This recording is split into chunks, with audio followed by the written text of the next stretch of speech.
Bienvenue à toi dans le goût du savoir, n'hésite pas à liker la vidéo et à t'abonner.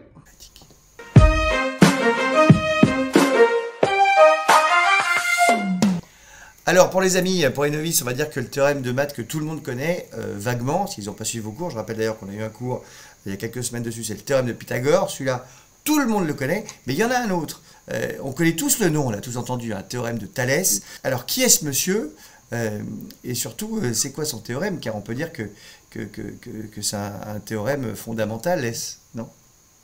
Oh, oh, oh. Oui, tu as tout à fait raison, Alex. Bon, un joli lancement en matière.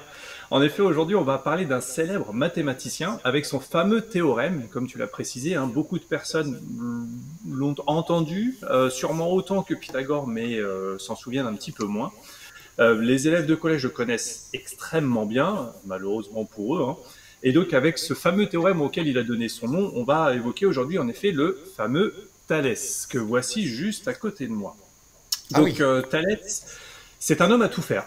Il est philosophe, il est scientifique, il est mathématicien et il a beaucoup voyagé, en particulier en Égypte, où il serait né en 620 avant Jésus-Christ. Alors, son nom complet, c'est Thalès de Milet, parce que tout simplement, il serait né à Milet, une petite ancienne cité grecque qui est située juste ici. Donc, si je zoome, voilà, c'est à peu près ici. C'est situé dans l'actuelle Turquie. Alors, là-bas, il aurait réalisé, mon cher ami Thalès, de nombreuses recherches en mathématiques qui lui auraient permis, entre autres, de mesurer de manière très précise la grande pyramide de Khéops. Et cela grâce à son légendaire théorème. Mais à votre avis, comment est-ce qu'on peut mesurer la hauteur d'une pyramide en moins 600 avant Jésus-Christ, sans GPS, sans laser, sans satellite et sans Google Maps, surtout? Eh ben, je sais pas, quelqu'un a une idée Nicolas, peut-être? C'est difficile. Ça commence. Peut-être que les gens dans le chat ont une idée, je ne sais pas. Comment on faisait alors, Cyril? C'est Nicolas qui va vous expliquer, vous allez voir. C'est moi qui vais essayer d'expliquer assez rapidement. En fait, c'est assez simple. On n'avait fait ni satellite, ni GPS, ni tout ça, mais on avait une chose qui est toujours le cas depuis la création de la vie, on avait le soleil. Pour ça, il a utilisé le soleil. Et puis, il a utilisé un référentiel dont il connaissait la mesure. Donc, par exemple, un bâton, sa propre taille. Donc, nous, pour lui, on a choisi de prendre un petit bonhomme, un petit Spider-Man, dont on a mesuré la taille, qui mesure 4 cm. Et puis, on va essayer de représenter la situation que Thalès a vécue, a fait, il y a en moins 600 avant Jésus. Donc, ici, j'ai essayé de représenter, voilà, donc on voit, il y a une pyramide avec le soleil et le point projeté de la pyramide. Et donc, le but du jeu, ça va être de mesurer les ombres, d'essayer de trouver un lien entre l'ombre de mon petit référentiel, de mon petit bonhomme dont je connais la taille, et puis l'ombre de la grande pyramide. Donc ça, hop, le homme au début il se place un peu loin de la pyramide, tu remarques que les ombres ne coïncident pas. Et le but du jeu, ça va être de faire en sorte que le sommet de la tête du petit bonhomme et le sommet de la pyramide est exactement l'ombre au même endroit. Donc, comme ça, le petit bonhomme, il recule, il recule, il recule, il recule. Voilà, là on voit que l'ombre de la pyramide commence à recouvrir l'ombre de mon Spider-Man. Et l'objectif, ça va être comme ça d'avancer, d'avancer, d'avancer jusqu'à ce que j'arrive à un point fatal. Alors, pas mortel. Voilà. Donc là, on voit que la tête, elle commence à disparaître, à disparaître, à disparaître, à disparaître. Et il y a un moment donné, en gros par là, voilà, où ça coïncide exactement. C'est-à-dire que l'ombre du sommet du crâne de Spider-Man et l'ombre du sommet de la pyramide, ils sont exactement au même endroit. Et donc, qu'est-ce qu'il a fait à ce moment-là? Il a essayé de regarder la distance ici entre Spider-Man et le sommet de la pyramide et il comparait à la distance du centre de la pyramide. C'est pour ça que c'est en pointillé, du centre de l'as de la pyramide et du sommet de l'ombre. En fait, il mesurait les deux ombres. Et il a vu qu'il y avait un rapport. Et il s'est dit, ce rapport entre les deux, c'est le même dans la réalité, pour les vraies hauteurs. Donc ici, moi, par exemple, pour vérifier que ça fonctionne, mon petit Spider-Man, je l'avais mesuré, il mesure 4 cm, et ma grande pyramide mesurait 17. Il y a un rapport de 1 à 4. Et bien là, c'est la réalité. Mon ombre est à 11 cm de long de Spider-Man, le de la pyramide 40. Il y a un rapport de 1 à 4. Donc ça veut dire que ma pyramide, elle est 4 fois plus grande que la hauteur de mon petit bonhomme. Et c'est exactement ça que dit Thalès dans son théorème, et ce qui permet en fait de mesurer de façon très très précise certaines grandeurs. Donc D'accord, là, ah oui, c'est je très vais... au point. En plus, vous faites un lien avec le cours d'histoire géo tout à l'heure, puisque on se rappelle la Tout à phrase de fait. Napoléon, hein, du haut de ces pyramides, 40 C'est siècles ça. content pour un truc comme ça. Tout est pensé, c'est réfléchi, comme C'est fou. C'est Nicolas fou. qui après travaille sur les fonctions, ce sera peut-être notre prochain chapitre. Tout ça, c'est pensé C'est dingue, c'est dingue, des c'est dingue. mois et des années à l'avance. Alors, une fois qu'on a fait ça, parce que c'est quand même un peu technique tout ça, une fois Alors, qu'on a fait ça, tout à fait.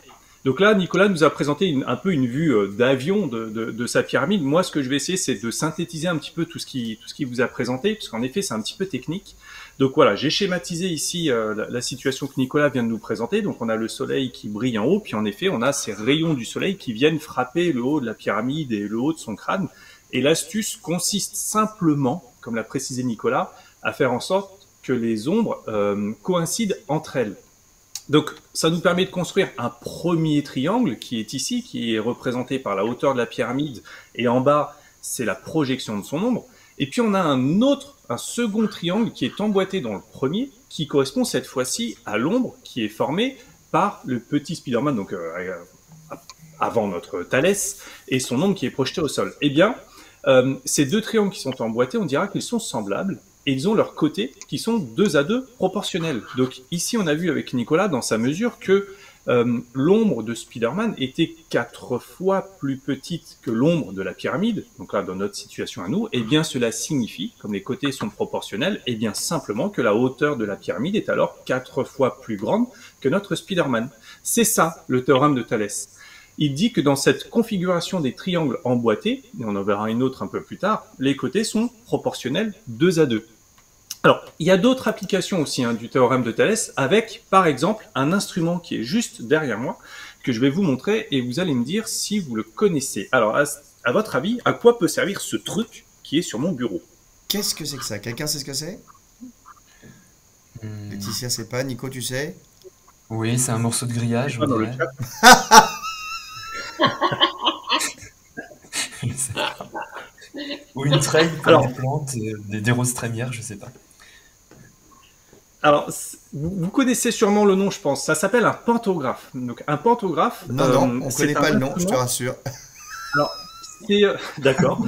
Ce sont les objets métalliques, vous savez, au-dessus du TGV qui permettent au train de s'accrocher aux lignes électriques au-dessus. Voilà, ça s'appelle aussi un pantographe. Et là, en l'occurrence, celui-ci, c'est un outil qui permet de reproduire très précisément des agrandissements ou des réductions d'un dessin. C'est-à-dire que là, je vais vous montrer donc. Vous avez ici donc le petit dessin qui correspond donc au logo de la famille Superman qu'il arbore sur son costume. Et Exactement. moi, ce que je vais faire, c'est que grâce à cet appareil, je vais pouvoir le reproduire ici sur ma feuille blanche, mais en plus grand. Et cela s'explique grâce au théorème de Thalès. Alors, je vais vous montrer ça. Mon appareil, il est constitué d'un petit crayon qui est situé juste ici, et d'une pointe qui va venir repasser le symbole ou le dessin que je souhaite reproduire. Et en effet, on y retrouve notre petit triangle, ici, je l'ai pas bien mis, tac, voilà, notre petit triangle, qui constitué du crayon et puis de la pointe qui va se déplacer sur mon symbole Superman. Et puis enfin, on a le grand triangle aussi, qui apparaît, voilà, qui est relié à ma figure de mon point de départ. Et donc, on retrouve à nouveau cette configuration du théorème de Thalès, les triangles emboîtés. Et la longueur qui sépare donc mon point fixe, qui est caché juste derrière Alex, jusqu'au crayon, elle est 2 fois plus grande que la longueur qui relie mon symbole Spider-Man. Ce qui fait que je vais doubler ici toutes les dimensions. On pourrait les tripler, les quadrupler, les diviser par 2. Donc, c'est simplement un appareil qui permet de reproduire très précisément notre figure. Alors, je vais vous faire une petite démo assez rapide. Donc, je vais utiliser ça. Normalement, ça fonctionne très bien. Donc, je vous montre. Vous avez en effet la pointe de mon crayon qui Ah oui, est on voit bien ici. ton petit crayon, oui. Et de l'autre côté, la petite pointe qui va venir repasser mon symbole Superman. Donc, c'est parti. Je vais essayer de le faire en même temps.